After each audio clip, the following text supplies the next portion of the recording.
Good morning dear students, once again I am with you. मैं दोबारा आज इस वीडियो में आपको पार्ट्स ऑफ सेंटेंस के बारे में हम आज यहाँ मिलकर आपस में डिस्कस करेंगे। इसमें जो भी आपको समझ में नहीं आए या जो भी प्रॉब्लम हो आप मेरे व्हाट्सएप नंबर पर मुझसे पूछ सकते हैं। इससे पहले वीडियो में हम लोगों ने काइंड्स ऑफ सेंटेंस के बारे में डिस्कस किया था और इसमें हम पार्ट्स ऑफ सेंटेंस के बारे में डिस्कस करें। जैसे कि बच्चों आपको पहले लास्ट क्लास में यानी क्लास 9th में मैंने आपको बताया था there are two parts of sentences. वाक्यों के दो भाग होते हैं, सब्जेक्ट एंड प्रेडिकेट।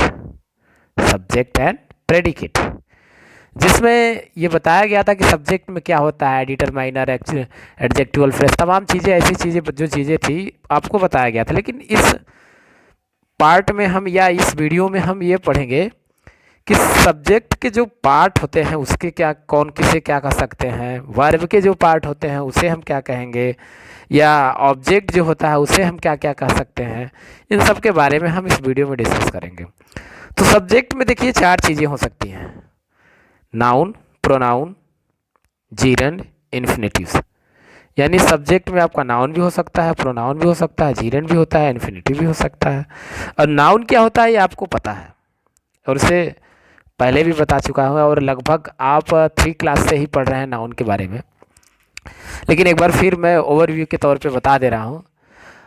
इसमें बताया गया कि नाउन के जो डिफिनेशन होता है, इन शॉर्ट में इसे तो हम noun is a naming word, यानी नाउन को हम नेमिंग वर्ड के रूप में ही जानते हैं। लेकिन इसकी डिफिनेशन होती है a noun is the name of person, place, animals और थिंग्स।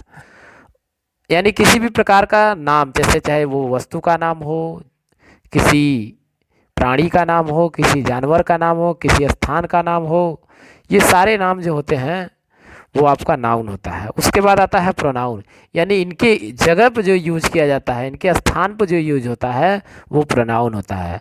जैसे a pronoun is a word which is used in place of noun, यानी नाउन के स्थान पर यूज होने वाले शब्दों को प्रोनाउन कहा जाता है। जैसे ही, शी, इट, यू, आई, ये तमाम जो चीज़ें होती है। उसके बाद जीरेंड। अब जीरेंड क्या होता है? जीरेंड बेटा बताया गया था क्लास 9th में कि किसी भी वर्ब में अगर ING लग जाता है और उसका उपयोग एज ए सब्जेक्ट किया जाता है, उसका यूज अगर हम एज ए सब्जेक्ट करते हैं तो वो जीरेंड होता है। उसके बाद इन्फिनेटिव क्या होता है? इन्फिनेटिव बेटा ये होता है, जैसे कि पहले भी बताया गया था, कि किसी भी वर्ब में टू लगा के उसके सब्जेक्ट के तौर पे यूज करें, टू लगा के सब्जेक्ट के तौर पे उसे यूज करें, एज ए सब्जेक्ट यूज किया जाए तो वो इन्फिनेटिव होता है। अब उसके बाद आते हैं वर्ब में। वर्ब में पहले ही भी बताया था कि वर्ब में main verb, helping verb, model helping verb. Model helping verb को मोडाल हेल्पिंग वर्ब भी कहा जाता है, जो अलग अलग टीचर अलग अलग तरीके से प्रोनाउंसिएट करते हैं। अब उसमें पहले हम मेन वर्ब के बारे में पढ़ेंगे। मेन वर्ब आप जानते हैं, सब्जेक्ट में जो कर्ता द्वारा किया गया कार्य होता है वो आपका मेन वर्ब होता है। उसके बाद हेल्पिंग वर्ब होता है। हेल्पिंग वर्ब यानी हेल्पिंग वर्ब के हेल्प से हम सेंटेंस के स्टेट, सिचुएशन को पता करते हैं कि वो पास्ट में है कि प्रेजेंट में है कि फ्यूचर में है। जैसे इज, आर, एम, वाज, वर, ये सब हेल्पिंग वर्ब होते हैं जिसमें हम पता करते हैं कि हमारा सेंटेंस पास्ट में है कि फ्यूचर में है कि प्रेजेंट में है। ये हेल्पिंग वर्ब का कार्य होता है।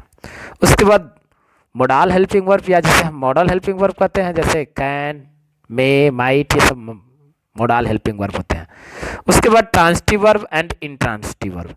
ट्रांसिटिव वर्ब बेटा वो होता है जैसे सब्जेक्ट के द्वारा,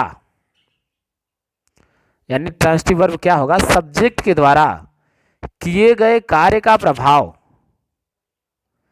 कहा जाए सब्जेक्ट के द्वारा किए गए कार्य का प्रभाव जब ऑब्जेक्ट पे पड़ता है तो उसमें यूज होने वाला जो वर्ब होता है वो ट्रांसिटिव वर्ब होता है। अब उसके बाद अगला इंट्रांसिटिव वर्ब, यानी कहा जाए जस्ट इसके अपोजिट, सब्जेक्ट के द्वारा किए गए कार्य का प्रभाव ऑब्जेक्ट पे ना पड़े या ऑब्जेक्ट है ही नहीं तो आप समझिए वो वर्ब, उसमें यूज होने वाला वर्ब इंट्रांसिटिव वर्ब होगा। अब उसके बाद आते हैं ऑब्जेक्ट के रूप में। ऑब्जेक्ट में या तो ऑब्जेक्ट हो सकता है या तो कम्प्लीमेंट हो सकता है। ऑब्जेक्ट में डायरेक्ट ऑब्जेक्ट होता है, इनडायरेक्ट ऑब्जेक्ट और प्रीपोजिशनल होते हैं। तो डायरेक्ट ऑब्जेक्ट को कई लोग कहते हैं डायरेक्ट ऑब्जेक्ट, इनडायरेक्ट ऑब्जेक्ट। अलग अलग तरीके से प्रोनाउंस अलग अलग टीचर कहते हैं, मैं पहले भी बता चुका। अब डायरेक्ट ऑब्जेक्ट क्या होता है, इनडायरेक्ट ऑब्जेक्ट क्या होता है? जब किसी भी subject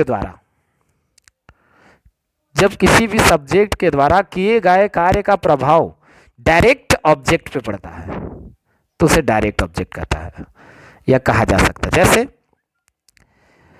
I threw a ball, I threw a ball, मैंने एक बॉल फेंका।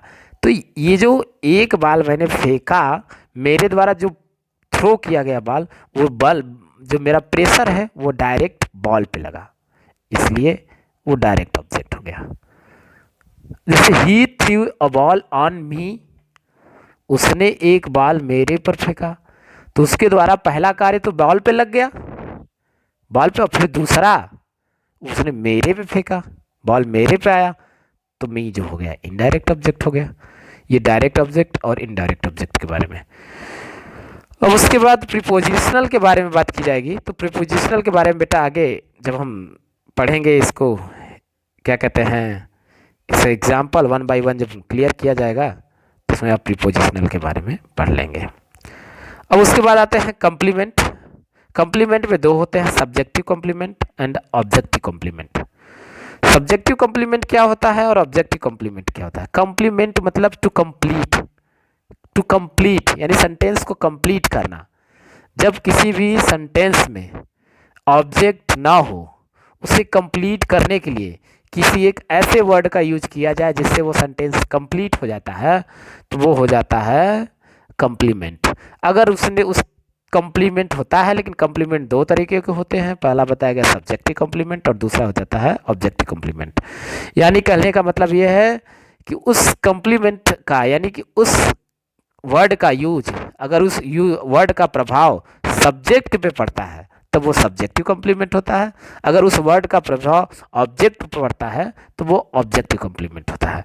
तो अब हम इसमें एग्जाम्पल पर चलेंगे और कुछ एग्जाम्पल मैं आपको यहाँ पे सॉल्व करके दिखाऊंगा, बाकी कुछ एग्जाम्पल आप अपने से करके करेंगे, जो नहीं कुछ समझ में आएगा मुझे व्हाट्सएप करेंगे। पहला पहला ये है आपका, श्रेयसी इज क्यूट। तो श्रेयसी इसमें सब्जेक्ट हो गया बेटा, श्रेयसी इसमें सब्जेक्ट हो गया। तो श्रेयसी जो सब्जेक्ट हुआ ये क्या है? नाउन है। इज जो है इसमें हेल्पिंग वर्ब है, ये हमें स्टेट बताता है, सिचुएशन बता रहा है कि हमारा सेंटेंस कौन सी परिस्थिति में है, प्रेजेंट में है कि पास्ट में है। तो हमारा सेंटेंस अगर इज है तो मतलब प्रेजेंट में है। क्यूट इसकी जो है एक प्रकार का एडजेक्टिव है, ये एडजेक्टिव है, यानी इसमें कोई ऑब्जेक्ट तो है नहीं, तो ये ऑब्जेक्ट नहीं है। और ये क्या हुआ तब? ये कॉम्प्लीमेंट हुआ। ये क्या हुआ? कॉम्प्लीमेंट हुआ। और ये क्यूट जो है किसके लिए है? श्रेयसी के लिए कहा गया है। तो श्रेयसी जो है सब्जेक्ट है, तो ये क्या हुआ आपका? सब्जेक्टिव कॉम्प्लीमेंट हुआ। इसी प्रकार आपको बाकी जो हैं आगे एक और देख लेते हैं। Varanasi is nice city, same जैसे वो है वैसे आपका वाराणसी आपका सब्जेक्ट हो गया, जिसमें नाउन ये हो गया is, helping verb, nice city आपका कॉम्प्लीमेंट हुआ, और ये वाराणसी के लिए कहा गया है तो सब्जेक्टिव कॉम्प्लीमेंट हो गया। उसके बाद honesty is the best policy, honesty is the best policy. तो ये ऑनेस्टी जो है आपका सब्जेक्ट हो गया, इज जो है आपकी हेल्पिंग वर्ब, बेस्ट पॉलिसी आपकी कॉम्प्लीमेंट है, और वो सब्जेक्ट के बारे में कहा है तो सब्जेक्टिव कॉम्प्लीमेंट है। वी आर प्लेइंग क्रिकेट, अब इसमें वी आपका सब्जेक्ट है जो कि प्रोनाउन है, आर हेल्पिंग वर्ब है, प्लेइंग आपका मेन वर्ब है, क्रिकेट आप देख ही रहे हैं एक ऑब्जेक्ट है, इसका प्रभाव पड़ रहा है। ठीक, किसके प्रभाव पड़ रहा है? सब्जेक्ट पर प्रभाव पड़ रहा है। इसके बारे में आप समझ रहे हैं, सारी वीडियो आप देखिएगा, इसके बाद इसको आप सॉल्व करिएगा। जो नहीं समझ में आ रहा है आप मुझे व्हाट्सअप करिएगा। जैसे प्लेइंग में अभी जीरेंड के बारे में, playing is a good habit, तो प्लेइंग इसमें आपका जीरेंड हो गया, बाकी आप आगे समझ रहे हैं। टू प्ले इसमें आपका इन्फिनिटी हो गया, जैसे टू वर्ब में टू लगा दिया गया और सब्जेक्ट के एज ए सब्जेक्ट यूज़ किया गया तो इन्फिनिटी हो गया। इस बात पर ध्यान दीजिएगा। आगे की ये सब एग्जाम्पल है, जो नहीं समझ में आएगा आप नोट कर लीजिएगा। जो नहीं समझ में आएगा, मैं बार बार कह रहा हूँ बेटा, जो आपको ना समझ में आए आप मुझे व्हाट्सअप करिएगा। इसलिए आज के लिए बस इतना ही। जो आपको ना समझ में आए आप मुझे व्हाट्सअप करिएगा, मुझे कॉल भी कर सकते हैं। हम कॉन्फ्रेंस कॉल में भी आपसे पढ़ सकते हैं, बता सकते हैं आपको। वीडियो कॉल के लिए कुछ बच्चों से कहा गया था, तो कुछ बच्चों ने कहा सर मेरे यहाँ चल सकता है, बाकी एक दो बच्चों ने कहा, बाकी किसी ने कहा ही नहीं, इसलिए वीडियो कॉल हमने किया ही नहीं। आगे आपकी, आप घर पे ही रहें, सुरक्षित रहें।